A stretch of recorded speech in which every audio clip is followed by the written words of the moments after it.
To you. So you go ahead. Matt, sometimes you earn and win. This is called earning a win. Talk a little bit about your team and how they performed against a quality Alabama team. Yeah, it was, obviously a big concern with their athleticism, their quickness, their length, their ability to rebound. I've never been a part of a game like our game last year to where they make 13 threes in the first half and you're only down 2.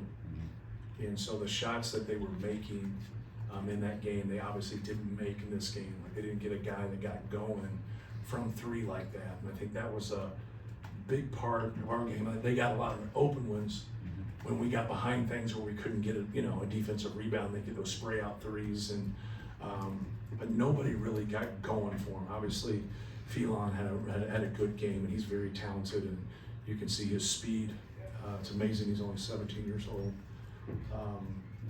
But they have a good team. They have a team that can win it all. So to be able to have that statement and be able to get the win in the fashion that we did, just proud of our guys. But we did better, like rebounding. We're not there yet, but we did better. I thought Cam Heidi gave us a boost with his 8 rebounds, and when we got some basketballs, Miles got a really good rebound. I don't know how many he had, but he had 2.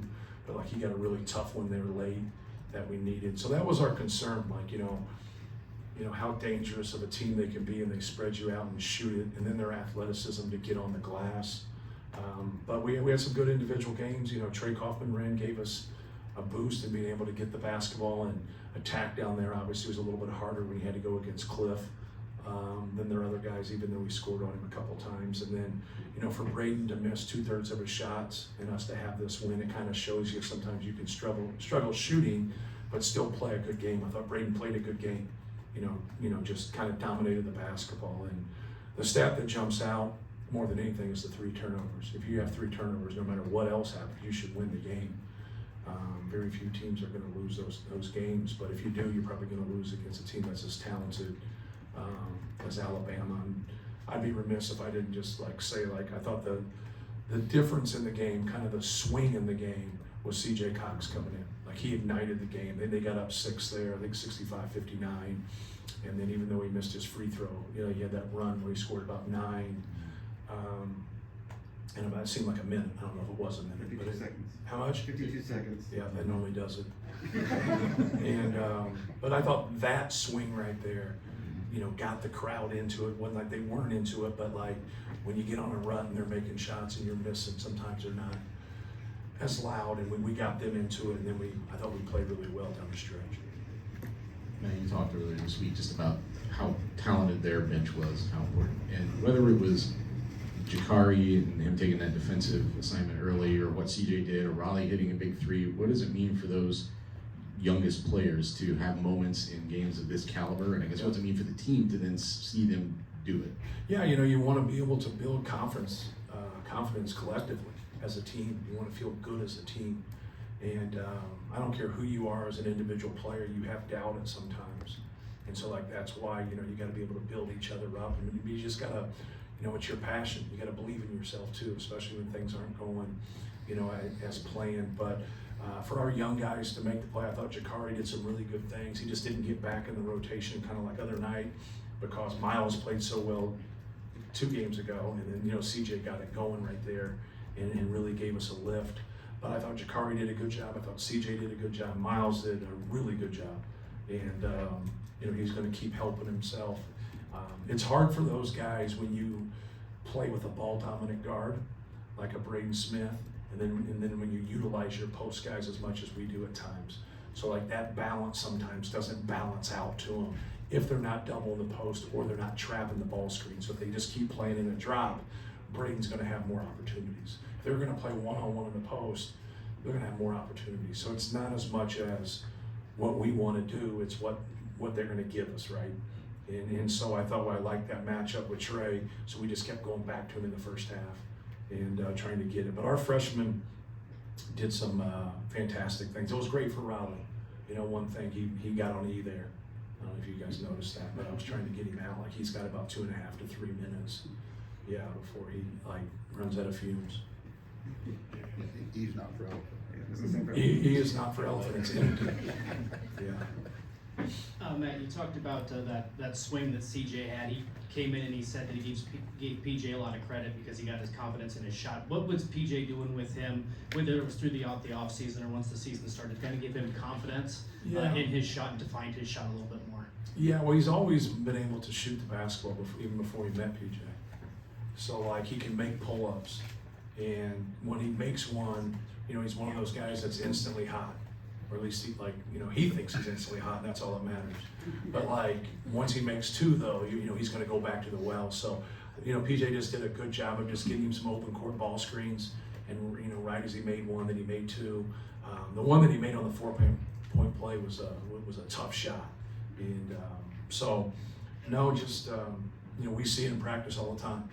And it's one thing to be able to do it, but to be sitting on the bench and then coming cold and being able to do that's tough. That is really tough because it's hard to get in a rhythm, and he got himself into a rhythm immediately. Hey Matt, you just talked about your freshman CJ Raleigh. Talk about your philosophy. You played, so many freshmen, so many big minutes. Not afraid to play those guys. What's it like for you, philosophy-wise, to play these freshmen to know that they're going to succeed? Yeah, well, it's a need. Your rotation shortens a little bit sometimes in the second half. I should say mine does. When you feel somebody is playing well, like I just stuck with CJ, right? Because he had played well. Cam Heide has done some good things for us. He stretches the defense too, so sometimes when he doesn't get as many cracks at it, but we need him. And that's a little bit different than a lot of other people because we don't live in the portal as much. So people are going and getting those fifth years. Last year, the fifth year, and I think they have 5 of them. So they got guys in their 5th year playing, not 5th year and playing 4. I think that they have 5 guys that are in their 5th year playing, and we have nobody in their 5th year. We only have 1 guy in his 4th year. Then our other guy, it's a 4th year redshirted, so it's his only 3rd year playing. So I think that's always going to be our sell in recruiting, is that you got a better chance to come and be able to play right away. But it's not always perfect. We've had guys be MVP of the league and come off the bench as a freshman. And we've had guys start as freshmen, and then they don't start the next year. So if you just be honest and keep it open competition, you get really competitive in practice, and you see a lot of growth. Coach, big over here. Thank you. Big win tonight. Just kind of how can a win like this give you momentum going forward? It's going to be a gauntlet part of your schedule. Marquette coming up, then you have North Carolina State in a few weeks, and then a couple non-conferences before a couple conference games. Just kind of how can the momentum of this one carry over into other games? Yeah, the thing that'll happen is our next game's on the road, and it's going to be difficult. So it's just different on the road, and so that is why we play Creighton. That's why we played Arkansas before, because we don't want that to be our first road game. We want it to be our second road game, and the first one doesn't count. But the experiences count, and the lessons count. And that's what helps you more than anything, of understanding we didn't play very well at Creighton. And you're not going to play as well to start a season, right? You kind of see that in the Champions Classic. You see 4 great programs, 4 great coaches, and the play's not always clean. Well, you're not going to have clean play all the time. It doesn't mean you shouldn't play, right? And so now to be able to play somebody as good as Marquette on the court, on their home court, now you see where you are.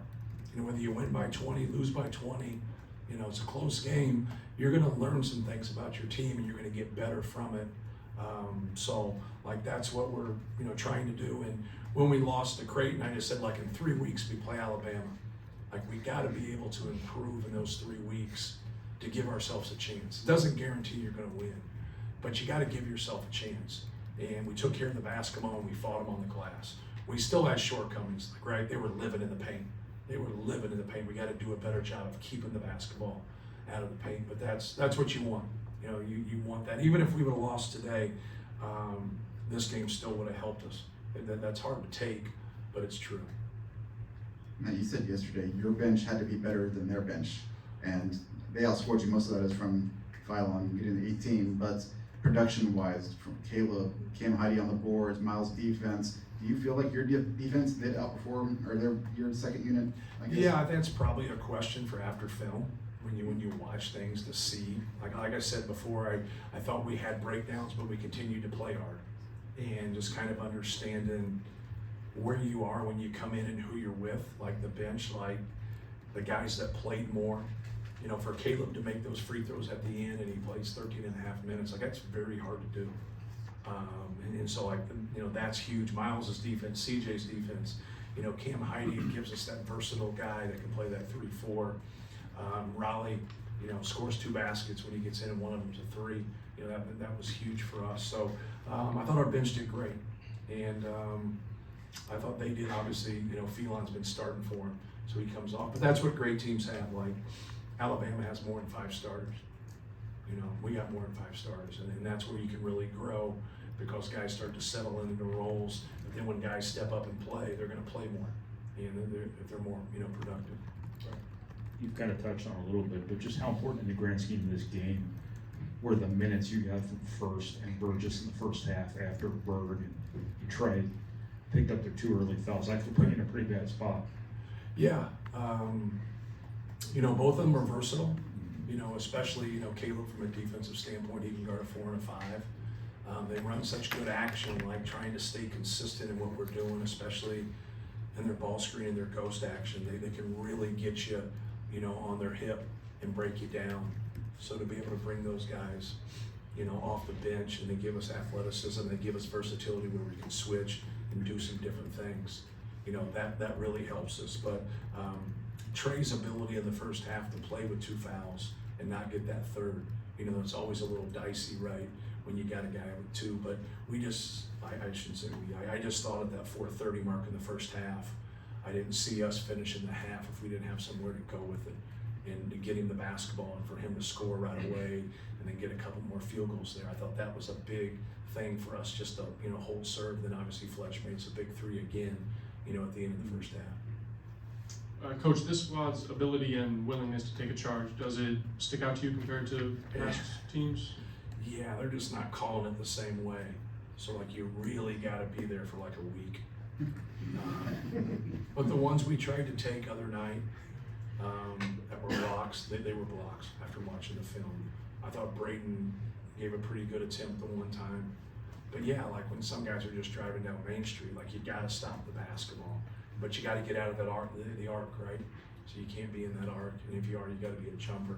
I hate that because, you know, you've been just taught your whole life. It's just such a basketball play, so we don't have, you know, rim protection, you know, with Daniel being out. So like that's the next thing, right? You know, take a charge, come over, take a charge, and now they're really trying to get away from it so there's not any collisions with it. But now you know, what else can you do at that point, right? You know, if you're not a shot blocker. Coach, back here, we saw Mark Sears had a big game against you guys a year ago, scoring 35 points. Mm-hmm. This year he really gets limited. You threw a lot of different guys at him. Can you kind of talk about defending a guy like that? Yeah, you know, I think he had some misses. I think our guys did a good job, but he also had some misses that he normally makes. Like he just didn't get in that rhythm. And he got into it right away last year. His first couple that he made last year were tough, man. They were tough, and you could see, like, you know, he had that feeling. And, you know, he carried it out. But I thought our guys did a good job on him and just made it hard on him. You know, he's very shifty and just his change of direction, his change of speed, then his ability to shoot step backs and make those threes. So good player, really good player. And Casey and then Brian. Matt, Caleb played, senior 13 minutes, draws 4 fouls, plus 8. Just his journey from being a freshman that started, sophomore that started, to not play much last year, to have inconsistent minutes, him just sticking out with your program and what he's become as a leader. Yeah, he was great tonight. You know, I thought he gave us, you know, a real spark. You know, more than anything, like, you know, it's so hard to come in and play. Being solid, you know, you hear that so much. Like when you come in off the bench, like get loose. I used to always tell Coach Katie, he'd always be like, you know, don't shoot it the first time you touch it. Get a lather, and I'd say by the time I get a lather, you take me out. And so he never thought that was funny, just like you guys. But like, you know, it's hard. It's hard to play 3 or 4 minutes at a time, don't have anything run for you, and just play that role. Like, you know what I mean, and play, but that's what wins. Like tonight, Miles Colvin doesn't take a shot, and he really helps us win the basketball game. You know, and then that's different for him because he's a shot maker, you know, but it kind of shows you now, you want to be a shot maker, you want to be a basketball player. You know, you got to do other things, and now he's doing other things. Caleb's doing other things, and really helping us right there. And that's what it comes down to, is being able to sacrifice and do little things to help your team win. So, happy for Caleb. Coming back with Troy with 2 fouls in the first half, same thing with Fletcher. Both of those situations Right. made pretty big differences in the games. How do you make that decision? Is it a feel for the game? What's the calculus behind bringing somebody back with 2 Yeah, fouls? you just don't, when you play people that good, I've done it versus everybody at times, and other times if your lead is bigger, I'll hold them there. Sometimes with those guys, when they get those first 2, if you don't get them in there for a little segment, now when they play in the second half, just get them to get back in there, get a feel. And with those guys, I just thought it was a need.